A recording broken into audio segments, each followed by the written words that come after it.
பார்க்க ரெடியா அப்படின்ற மாதிரி கேட்டிருப்பாரு. அது ரொம்ப அழகாக இருக்கும். அப்போ அவங்க ஹீல்ஸ் வேறு போட்டிருப்பாங்க. அதை வந்து ரிமூவ் பண்ணிவிட்டு இன்னும் அவங்க ஷார்ட் ஆகி ஓகே அப்படின்னு சொல்லிட்டு 2 பேர் நடந்து போவாங்க. அதெல்லாம் ரொம்ப அழகாக இருக்கும்.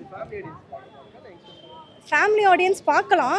ஆனால் ஒரு லவ் பண்ண பையன் அவங்க ஃபேமிலியை கூப்பிட்டு போய் பார்த்தா மேபி அழுகிறதுக்கு வாய்ப்பு இருக்குன்ற மாதிரி எனக்கு தோணுது. ஓவராலாக படம் ரொம்ப சூப்பராக இருந்தது. ஸோ கப்பிள்ஸ் வீக்கெண்ட்ஸில் போய் பார்க்கலாம். மியூசிக் ரொம்ப சூப்பராக இருந்தது. எனக்கு மியூசிக்காக ரொம்ப பிடிச்சிருந்துச்சு. நான் இதை எனக்கு யூடியூப்பில் இந்த சாங்ஸ் பார்க்குறத விட தேட்ரிக்கலாக பார்க்கும்போது ரொம்ப அழகாக இருந்தது. விஷுவலாகவுமே சூப்பராக இருந்தது. கட்ஸ் நிறையா பண்ணியிருக்காங்க. லவ் மட்டுமே இருக்கா இல்லை எமோஷன்ஸ்? லவ் இருக்குது. லவ் கொஞ்சம் நிறையாவே இருக்குது. எமோஷனல் பார்த்தா எமோஷன்ஸாக கிடையாது. மேபி லவ் பண்ணவங்க லவ் பண்ணி பிரிஞ்சவங்க வேணால் அந்த ஃபீல்குள்ளே போகிறதுக்கு வாய்ப்பு இருக்குது. இந்த மாதிரி விஜய் சத்யா இந்த இன்ஸ்டாகிராம்லலாம் கேப்ஷன்ஸ் வரும்ல, tall boy and cute short girl makes a cute pair அப்படின்ற மாதிரி, அந்த மாதிரி ஒரு க்யூட் பேர் இவங்க.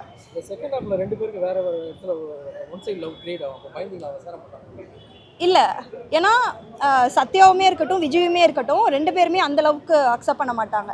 அவங்களோட மனசில் வந்து அவங்க பேசினாலுமே, இங்கே வந்து ஒரு பொண்ணு பையன்கிட்ட பேசினா அங்கே ஒரு பையன் பொண்ணுக்கிட்ட பேசினாலுமே ஞாபகம் வர்றது எல்லாமே சத்யாவுக்கு விஜயும், விஜய்க்கும் சத்யாவும் தான் ஞாபகம் வரும். ஸோ அதே மாதிரி இந்த படத்தோட கடைசியில் வந்து நம்ம சயின்ஸில் ஒரு ஹார்ட் வரைவோம்.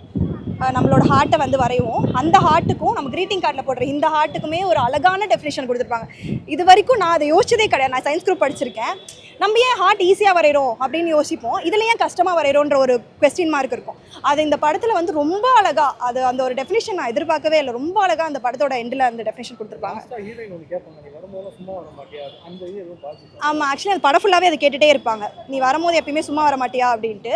ஸோ அதுக்கு அந்த பையன் ஒரு விஷயம் சொல்லுவார். என்னென்னா, நீ பார்க்குற ஏதோ எந்த விஷயமா இருந்தாலும் என்னை ஞாபகப்படுத்திகிட்டே இருக்கணும். அதனால தான் நான் வந்து ஒரு விஷயமும் உனக்கு கொடுக்கும் போது அதை நீ என்ன ஞாபகம் வச்சுக்கணும்னு சொல்லி கொடுக்குறேன் அப்படின்னு சொல்லுவாங்க. அது இப்போ இருக்கான்னு கேட்டால் எனக்கு கிடையாது. இதே ஒரு 10 இயர்ஸ்க்கு முன்னாடி, ஒரு 15 இயர்ஸ்க்கு முன்னாடினா லவ் அப்படி தான் இருந்திருக்கும் மேபி. இந்த படம் பார்க்கும் போது தான் எனக்கும் தெரியுது. நானும் அப்போ இருக்கிற லவ் பார்த்தது கிடையாது. ஸோ ஒரு வாட்டி போகும்போது ஒரு கிஃப்ட் கொடுக்கும்போது, இல்லை கம்மலோ ஸ்லிப்பரோ இது இவன் வாங்கி கொடுத்தான்ல அப்படின்ற ஒரு ஃபீல் வரும். அதனால